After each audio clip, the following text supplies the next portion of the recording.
उपचार अद्याप सुरू आहेत आणि माझी तब्येत सुधारते.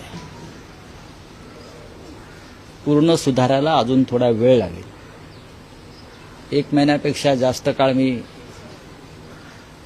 कैदखान्यात आहे, घरच्या आणि इस्पितळाच्या.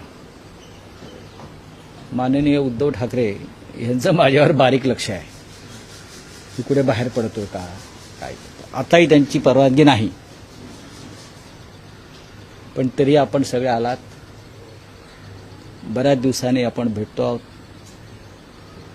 थोडं तब्येतीमध्ये सुधारणा होते आहे.